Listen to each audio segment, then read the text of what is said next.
Welcome to Weekly Digest, where we highlight the work of ministers of government as they push the administration's development agenda. Picking up from where we left off last week, several ministers of government returned to flood-ravaged communities in Region 3 on Saturday to distribute hampers to affected residents.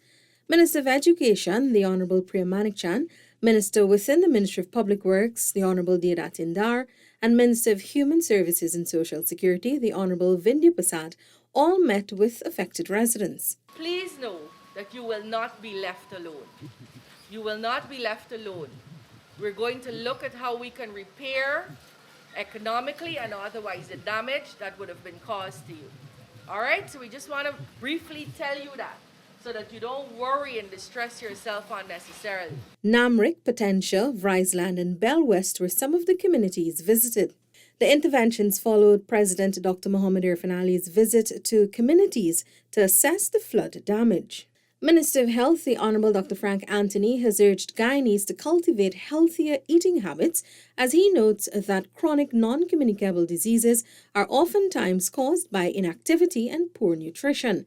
Minister Anthony was at the time speaking at the launch of the Shade House Vegetable Garden and Mini Fruit Farm at the Cheshire Homes, a project initiated and executed by the Rotary Club of Garden City, Georgetown. When we look at persons and how much they walk and exercise and so forth, that has been reduced. And I wouldn't challenge anybody here today to ask how many of you have done 30 minutes of exercise for the day. The Center of Disease Control have advised that everyone should do at least 30 minutes of exercise every day so that you can stay healthy. Most persons don't do it. And so over time, you have all kinds of other problems that develop within your body. And those can lead to chronic non-communicable diseases. Minister Anthony said studies conducted by the International Diabetic Federation also revealed that approximately 60,000 people in Ghana are affected by diabetes. The Ministry of Labour's Board of Industrial Training, BIT, is investing over $40 million in 29 technical and vocational training programs in Region 6, targeting some 400 persons. Minister of Labour, the Honourable Joseph Hamilton, during a recent 3-day outreach in East Berbice Quarantine, said government will ensure BIT reaches every community. He also urged residents to capitalize on the opportunities. We are doing different things. BIT, as I saw it, focus was primarily, I saw it as Georgetown, Region 4, that was the center of everything for me. Every part of the country is the center right now. Richard will tell you, from August to now, every village actually I've gone to in this country, in every region. Doing the same thing, pleading with people to use the opportunity to use the moment. Because BIT is for Orial and Siparuta, it's for the quarantine, it's for the Pakaraman Mountains, wherever Guyanese are. Acquire all the skills you can get. Because the world that you face, those who have one skill set will become dinosaurs. Cannot survive this world the next 5, 10, 15 years. So when you have opportunity to gain more and different skills, you must do it. So if one skill set is not working out for you to take care of you and your life and your family, you can turn to something else. On Saturday, Minister of Natural Resources, the Honourable Vikram Bharat, attended a tree planting exercise in observation of World Environment Day, where he said the mangrove restoration project will be resumed. The event was hosted by the Indian High Commission at the Promenade Gardens, Georgetown. The mangrove project, if I may say quickly, is a project that was started under our administration before 2015 election. And this is something that we will continue as in the next couple of years. The PPPC government, with support from the European Union, restored 5 kilometers of mangroves along the east coast of Demerara, west coast of Berbice, and Quarantine Coast. Meanwhile, Minister Bharat is encouraging current and prospective investors to work with Ghana to develop its oil and gas sector. He was at the time addressing the opening ceremony of the launch of the Saipan, Guyana's offshore construction facility on Saturday. Partner with us and let us ensure that benefits are derived to every single Guyanese throughout our beautiful country. We as a government, we need to build capacity, not only to ensure that there is workers in the technical, managerial sectors in the oil and gas field, but build capacity within our local businesses so that we can compete regionally and internationally, so that we can provide goods and services that many other countries can provide at the same standard and at a competitive price too. Minister Barrett said investors have a partner in the government as they seek to develop Guyana's oil and gas sector. Minister of Public Works, the Honourable Bishop EDGHILL, on Tuesday conducted an assessment of the ongoing road project in the Sheriff Street, Mandela Avenue area. During his assessment, the minister visited the Rubis gas station at East La Penitence and the John Finance Container Terminal and Edward Bihari Company Limited on Mandela Avenue to resolve matters surrounding the future use of the road. At the gas station, the minister engaged the owner on a proposal submitted to have a break in the median along the 4-lane Sheriff Mandela roadway once it is completed. There will be no braking in the median at the gas station. It's not going to be allowed. It's not going to be safe because people are going to be cutting across a 4-lane traffic to head north or to head south. It's not going to make sense. Minister EDGHILL said an 88-foot reserve between John Finance and Bihari will be upgraded to allow traffic headed west and east. He said economic activity will not be hindered. Minister of Amerindian Affairs, the Honourable Pauline Sukai, handed over 2 checks totaling $3.5 million to Philippi Village Region 7 for the construction of 2 school-based canteens. The canteens would be built in Philippi at a cost of $2 million and its satellite waylaying at a cost of $1.5 million. We also brought with us for Philippi the $2 million check for the construction of the village canteen. That's a proposal which I think the previous council had proposed. And every proposal, the ministry expects that the village would have given the approval for that project to come to us. Minister Sukai also handed over 2 sewing machines to the village leaders for the start-up of a garment construction business. She said this will boost the village's economy. The minister also handed over a 40-horsepower engine, a weeding machine, and a quantity of forks, hoes, and cutlasses to the community. Minister Sukai also conducted flood assessments in several villages in the Upper Mazaruni area where over 700 households have been severely affected. We are firstly looking at people's safety with respect to the high waters. We're looking at people's food security and, of course, of their health. On Tuesday's COVID-19 update, Minister Anthony said the government is currently engaging the supplier of the Sputnik V vaccine to see how fast the shipment of second doses could be delivered. We have already paid for these second doses. It's just a matter of getting the supply into Guyana. Hopefully, we'll either get that by the end of this week or maybe early next week. On Monday, Guyana received 100,000 first doses of the vaccine at the Chedi Jagan International Airport. Minister within the Office of the Prime Minister with responsibility for public affairs, the Honourable Kwame McCoy, has assured residents in communities along the Demerara River that the government is committed to bringing relief to every household impacted by the countrywide flooding. Accompanied by a minister within the Ministry of Housing and Water, the Honourable Susan Rodriguez, Minister McCoy first stopped at Susanna's Rust on Wednesday, where he noted that Guyana is experiencing the adverse effects of global warming, but that government will continue to undertake mitigation and relief efforts at all levels. Supplies, but also interventions in cleaning and clearing canals and trying to attend to cocas that might have been in state of disrepair and a number of other interventions, so that we could protect people, especially from their house being flooded, and to protect the farms and the animals and so forth. Minister Rodriguez echoed these sentiments, noting that many countries are currently facing effects of climate change. It's a double whammy that we're getting. It's the rainfall compounded by the high tides that has caused the water levels to rise. And it's affecting Guyana, it's affecting our neighbors, Suriname, Venezuela, Brazil. So it's a phenomenon that we have to deal with as part of the climate change. The ministers also visited Dora Village, Lowood, and Sandhill before wrapping up at Community Creek. On Wednesday, Minister Manik Chan visited several schools around the city as the mock exams for the National Grade 6 assessment got underway. Visits were conducted to the Graham's Hall Primary School, North Georgetown Primary School, and Stella Maris Primary School, where hundreds of Grade 6 students wrote science and English papers 1 and 2.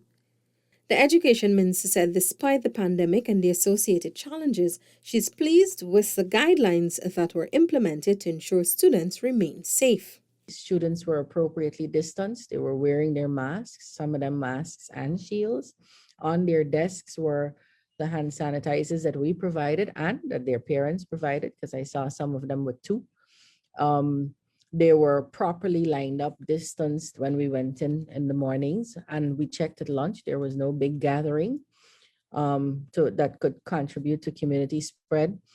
The teachers were very cognizant of the protocols that they had to follow. While the ministry has allowed students to write the mock exams at home if they so desire, the minister said they will not be allowed to write the actual examinations at home or online due to issues surrounding credibility and integrity. On Thursday, the students sat the mathematics and social studies papers 1 and 2. Government intends to utilize its industrial estates to ensure economic activities are taking place and jobs are created. Minister of Tourism, Industry and Commerce, the Honourable ONEIDGE WALROND, made this statement on Wednesday during a site visit to the Culligan Industrial Estate on the east coast of Demerara. We're going to be visiting each industrial estate, and the idea is to come and see how the estate has been managed, to regularize the activities, all with the interest of making sure that productivity is maximized here on the estates in the interest of job creation. During the visit, the minister engaged tenants on their concerns to have them addressed. The minister also noted that the government wanted to see a revitalized manufacturing sector so that enough jobs were created and provided for Guyanese. Meanwhile, Labour Minister Hamilton led a team of technical officers to the communities of Lovely Lass, Blairmont and Ithaca Region 5, where he urged residents to capitalize on the learning opportunities being offered through the Board of Industrial Training, BIT. Minister Hamilton said the meetings are aimed at identifying the training needs of residents. As minister, with a training arm that I'm responsible for, I'm giving you a commitment this afternoon that we will help you, we will support your work. We can properly develop programs in Blairmont to train young people. Prime Minister, the Honourable Brigadier Retired Mark Phillips, says over 29,000 households have been affected by the recent heavy rainfall and flooding across the country. In the National Assembly on Thursday, the Prime Minister noted that based on latest seasonal reports, it is estimated that the country will continue to experience above normal rainfall until August. However, he noted that the government is putting systems in place to deal with any effects. Mr. Speaker, in the wake of these devastating conditions, the Civil Defense Commission has been exceedingly active in its shelter management, evacuation, and relief distribution efforts across Guyana. Mr. Speaker, for as long as these conditions remain on the land, the CDC, in collaboration with other agencies, will continue to ensure that timely assessments and responses are done in keeping with the processes set out in our Regional Disaster Risk Management Plan. The Prime Minister also noted that the government is in contact with the Caribbean Disaster Emergency Management Agency and other regional and international stakeholders to enhance support for those affected. The Minister of Health on Thursday told the National Assembly that over 297,490 doses of COVID-19 vaccines had been administered. Of that figure, 81,729 persons have been fully immunized. Minister Anthony said this represents 10.6% of the total population or 16.8% of the country's adult population. As of yesterday, 72.5% of persons 60 years and older have had at least one dose of the COVID-19 vaccine. In terms of the elderly population, this represents one of the highest rates of first dose vaccine for elderly population anywhere in the world. With Ghana hoping to achieve herd immunity at the earliest possible time, the health minister noted that the government is hopeful that every person will return for their second dose. Minister of Culture, Youth and Sport, the Honourable Charles Ramson Jr., on Thursday told the National Assembly that some 20 sports grounds are slated to receive upgrades during 2021. We are for all Guyanese. All Guyanese. Reliance, $10 million. Queenstown, $10 million. Affiance, $10 million. CI, $10 million. Tushen, $10 million. Metamirzorg, $10 million. Zealot, $10 million. Zeeburg, $10 million.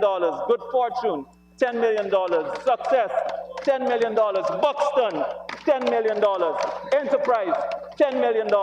Better Hope, $10 million. I'm not finished this yet. I have to turn the page. And more, $10 million. Bad Settlement, $10 million. Blairmont, $10 million. Bushlot, $10 million. Cotton Tree, $10 million. Port Moran, $10 million. Lime Park, $10 million. Rose Hall, $10 million. Rose Hall Kanji.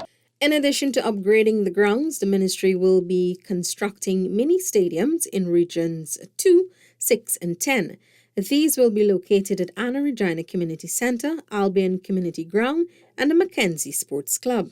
Prime Minister Phillips has assured residents of Malali and Muritaro Region 10 that the administration will strongly support the recovery efforts of communities severely affected by flooding. You have a government that is a caring government. We will continue to be very supportive of you during this time, what we consider to be the relief operation. After the water would have receded and life started to go back to normal, we go into what we call the recovery phase. Prime Minister Phillips said in addition to the flood and cleaning supplies that would be given to residents, medical teams will also visit the communities to conduct medical checks and administer COVID-19 tests and vaccines. Meanwhile, Works Minister EDGHILL, who accompanied the Prime Minister, noted that the country is facing a national disaster and as such, a national relief effort is being undertaken with no preferential treatment. This is not about politics. This is about humanity. Right, Tushel? And in times like these, when we reach out and we bring relief in a non-discriminatory manner, it ain't got nothing to do with who you vote for. It's that you're a Guyanese. And this is a crisis that all of us are faced with. Foreign Secretary of the Ministry of Foreign Affairs and International Cooperation, Mr. Robert Bissad, on Thursday held discussions with Canada's High Commissioner to Ghana, His Excellency Mark Berman, on trade and investment between the two countries. Mr. Bissad said discussions, which took place at the ministry during a courtesy call, included the export of Guyanese products. Investment opportunities in Ghana for Canadian businesses, diaspora engagement, and air travel were areas that also featured in the discussions. The towns of Mabaruma, Madia, and Letem for the first time will benefit from trained firefighters who will man the newly built fire stations in Regions 1, 8, and 9. Minister of Home Affairs, the Honourable ROBESON BENN, made the announcement on Friday at the Guyana Fire Services graduation exercise. He said this is a fulfillment of government's commitment to building the capacity of the fire service through investment in assets and personnel. The manning of these fire stations will be done by these young people. And since these young people come particularly from these communities, much would be expected from them in relation to the tasks for which they have been trained. In protection of homes, in preventing fires, in preventing destruction of property. Minister BENN said the expansion of the fire service is to ensure loss of life and assets in the outlying communities is addressed. I have said before to some people that the houses of people in the interior also burn, and there's loss of life and assets, grievous loss with respect to fire. And so this response by the government is designed to reduce, to mitigate, to prevent those losses. And so the question has to be, too, that we should not take a narrow view of where particularly we are, but since this is a new beginning, you may be the only asset, the only response that we have initially in respect of these incidents in these remote communities. Also on Friday, the Ministry of Agriculture signed over $450 million in contracts to offset critical drainage, irrigation, and other initiatives within the agriculture sector. Through the National Drainage and Irrigation Authority, $141.8 million will be spent to improve drainage within specified areas. This comes as government continues to make prudent steps to bring immediate relief to citizens affected by countrywide flooding. Works will be undertaken in some of the most affected regions, including Region 3, 5, and 6. Minister the Honourable ZULFIKAR MUSTAPHA said the government is serious about bringing relief to residents and contractors must deliver on time. We will not extend the time of contracts because first of all, as I mentioned at previous contract signing, that we want to ensure that we complete our work program. We want the work to be done to standard. You must observe all the specification. And also, we want the work to be done within the time span. The Agriculture Minister noted that while expediency is critical at this time, it does not mean that substandard works will be accepted. The MV Barima set sail again on Friday last after repairs were conducted to rectify engine issues that developed on its journey to Region 1 on Wednesday. Minister EDGHILL met the captain of the vessel to assess its readiness to travel and to update him on the measures being taken. We have engaged MACORP, and I've been getting reports on what is happening. Yesterday evening, I took the intervention one step higher by having the chairman of the board of Transport and Harbors, Ms. Rosalinda Rasool, to personally intervene to make sure that things are moving.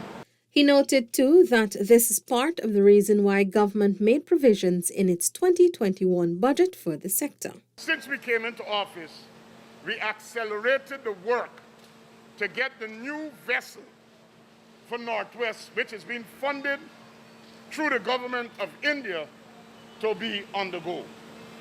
The good news is we have already signed the contract, work has begun, and we expect that vessel within 15, 16 months because it's an 18-month contract. The minister also apologized for the inconvenience caused and offered all passengers aboard the vessel at the time it encountered issues a free round-trip journey from Region 1 to Georgetown.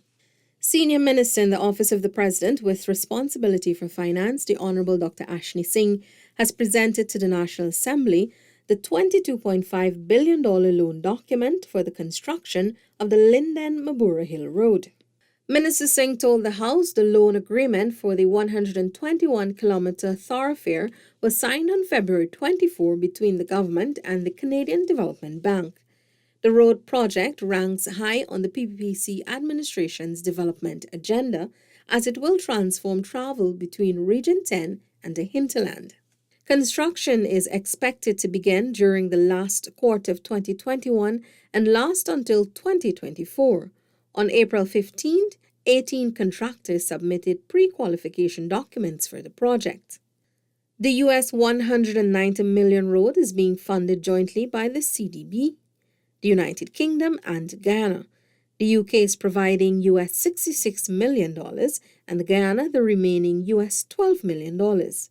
Meanwhile, Minister Hamilton says the government is working to eliminate child labour across the country with a view of having 0 cases by the end of 2025. The minister was at the time speaking at the launch of Child Labour Month, which was held on Friday under the theme, Act Now, End Child Labour. We cannot allow the fight against child labor to regress. The COVID-19 pandemic is having a huge impact on people's lives and livelihoods. Unfortunately, children are often the first to suffer, and this crisis can push vulnerable children into child labor. The elimination of child labor in all its forms is essential and a priority for the government of Guyana. It believes that the time has come to end child labor, and therefore it is time to accelerate the pace of the progress that we have made. On Friday, Minister of Housing and Water, the Honourable Colin Crowell, announced that the government will be conducting a feasibility study for the construction of a new water treatment plant to serve the east coast of Demerara. Minister Crowell was at the time engaging residents of the Hope Lowland community after the well collapsed in that area. This resulted in residents receiving poor water quality in their homes. From that study, if all things go successful, then obviously we get the necessary funding to put a treatment plant to service from Mahaika that goes all the way down to maybe about just before end. But yeah, by the lower end of East Coast. As it relates to the well at Hope Lowland, Minister Crowell explained that efforts are being made to add the approximately 700 households to the system at neighbouring Clonebrook village. That's it for this edition of Weekly Digest. For these and other government-related information, do log on to our website, dpi.gov.gy, and our social media platforms as well. Goodbye.